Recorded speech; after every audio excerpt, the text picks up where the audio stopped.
मेरे दोस्त 2017 वो साल था जब अमित भड़ाना पीक पर थे।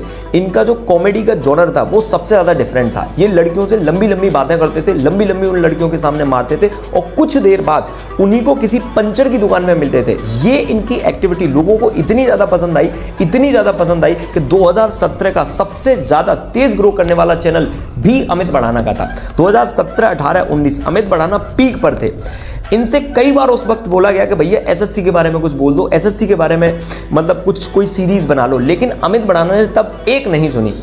2019 के बाद इन्होंने अपना कंटेंट चेंज करना स्टार्ट कर दिया। जैसे ही इन्होंने कंटेंट चेंज किया तो ऑडियंस इनको कॉमेडी के रूप में देखना चाहती थी, लेकिन ये हमेशा से अलग चीज़ों को ट्राई करने लगे। ऑडियंस इनसे दूर होती रही और इतनी दूर हो गई कि 22 और 23 में अमित भड़ाना पूरी तरह से खत्म हो गए। उसके बाद अमित भड़ाना को फिर उसी एसएससी का सहारा लेना पड़ा और अब उन्होंने बेहतरीन कमबैक किया है एसएससी के साथ। ये 2-4 साल पहले कर लेते तो ज़्यादा बढ़िया रहता। तो नमस्कार लेडीज एंड जेंटलमैन, मैं हूं पुनीत और आप सभी लोगों का तहे दिल से स्वागत है हमारे YouTube चैनल पर।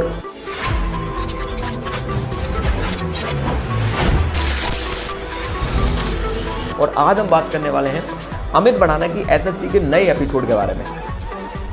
जो एसएससी के बारे में नहीं जानते मैं उनको बताना चाहता हूँ कि ये सेंट्रल लेवल का एग्जाम्स होता है जिसमें 20 से 25 लाख बच्चे हर साल अपीयर करते हैं। मैं आपको ये भी बताना चाहता हूँ कि आज से 10 से 15 साल पहले सिर्फ गरीब लोग या मिडिल क्लास के लोग एसएससी के एग्जाम्स दिया करते थे, लेकिन 2013 और 14 में एक ऐसा संकट आया इंजीनियर्स पर कि उन्होंने इंजीनियरिंग छोड़कर मतलब बीटेक करने वाले, सीबीएसई बोर्ड वाले और कॉन्वेंटेड बोर्ड वाले सारे के सारे बच्चे एसएससी में आ गए। अब ये सारे के सारे बच्चे जैसे ही एसएससी में आए तो एसएससी की जो मेरिट थी 7वें आसमान पर चली गई।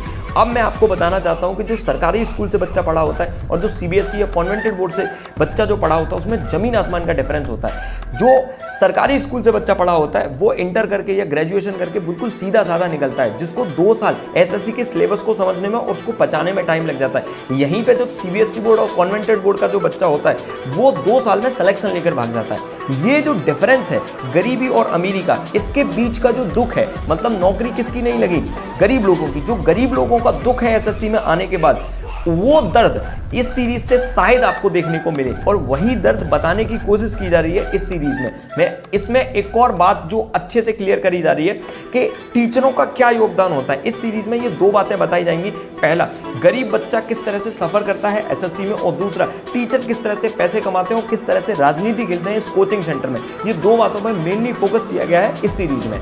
मेरे दोस्तों, अमित भड़ाना को और अमित भड़ाना की इस एसएससी की सीरीज को समझने के लिए थोड़ा सा पीछे चलते हैं। मैं पीछे ले जाना चाहूँगा आपको 2016 और 17 में। 2016 और 17 में एसएससी में हुई करतूतें सामने आ चुकी थी। उनके पेपर लीक कराना, ये सारी की सारी चीज़ें सामने आ चुकी। जब ये चीज़ें सामने आई तो मेरे दोस्त स्टूडेंट्स ने धरना देना स्टार्ट कर दिया। 3 महीने लगातार दिल्ली में धरना चला और सारे के सारे टीचर वहाँ पर आए और खूब हंगामा चला कि भाई इन चीज़ों को सुधारिए। तब इन सारे के सारे यूट्यूबर्स से बोला गया कि प्लीज़ एसएससी के ऊपर कोई सीरीज लेके आइए, प्लीज़ एसएससी के ऊपर कोई सीरीज लेके आइए। तब किसी भी यूट्यूब चैनल वाले ने, जिनका अच्छे सब्सक्राइबर थे, किसी भी यूट्यूब चैनल वाले ने कभी भी कोई भी एसएससी के लिए कुछ नहीं बोला।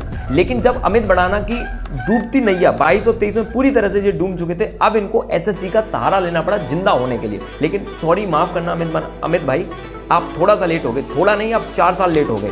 लेकिन मैं पर्सनली आपसे कहना चाहूँगा कि सीरीज के बारे में अगर मैं तुमसे बात करूँ तो मेरे दोस्त, मैं आपको पर्सनली बताना चाहता हूँ कि जिसका पहला पार्ट था, 2 पार्ट अब तक आ चुके हैं। जो पहला पार्ट था ऑन एन एवरेज था, ऐसा उसमें खास नहीं था जिसको मैं बताऊँ। और लेकिन सेकंड पार्ट जैसे ही आया, इस एपिसोड का जैसे ही सेकंड पार्ट आया, मेरे को पर्सनली लगा कि अमित भड़ाना ने वो जो कैरेक्टर था वो अच्छे से निभाया है। जो कैरेक्टर था ना लड़के का, गरीब लोगों की क्या फीलिंग होती है, वो सेकंड पार्ट में मुझे खूब दिखाई दी। मुझे पर्सनली ऐसा लगा कि यार मजा आ गया इस चीज को देखकर। तो इतना बेहतर कंटेंट यूट्यूब पर लाने के लिए मैं अमित भड़ाना को पर्सनली थैंक्स बोलना चाहूंगा। जो आपकी सिंपलिसिटी मेरे को दिखी इस एपिसोड में, दिल छू गई भाई, मजा आ गया आपकी वीडियो देखकर। लेकिन भाई सॉरी, ये 4 साल पहले होना चाहिए, आप बहुत लेट हो। लेकिन अगर इनके अलावा मैं अमित भड़ाना की पर्सनल लाइफ के बारे में बात करूं तो मैं पर्सनली कहना चाहता हूं अमित भड़ाना जी, इससे बेहतर कमबैक हो ही नहीं सकता। व्हाट अ कमबैक यार, तुम्हारी एक्टिंग, तुम इतने बेहतरीन एक्टर हो, इसका कोई जवाब नहीं है। मजा आ गया आपकी एक्टिंग को देखकर। आपने 2 किरदार निभाए मेरे दोस्त, दोनों के दोनों एकदम सॉलिड थे। मतलब मजा आ गया, एक स्टूडेंट और एक टीचर, आप एकदम कैरेक्टर में घुस गए। आपकी एक्टिंग, एडिटिंग और आपका जो फ्लो है वो सब मजा आया, परफेक्ट है। लेकिन बस दिक्कत इसी बात की है कि मेरे दोस्त ये थोड़ा सा लेट हो गया। खैर ऑडियंस आपको प्यार देगी और बहुत अच्छा प्यार देगी, क्योंकि आप बहुत अच्छे एक्टर हो और आपकी सिंपलिसिटी बहुत अच्छी है। मेरे दोस्त, मेरे को इंतजार रहेगा तीसरी वीडियो का। क्या आपको इंतजार रहेगा तीसरी वीडियो का? तो लाइक करिएगा, और अगर आपने हमारा चैनल अभी तक सब्सक्राइब नहीं किया तो जल्दी से सब्सक्राइब कर लीजिएगा। हम मिलते हैं आपसे नई वीडियो में, तब तक के लिए नमस्कार।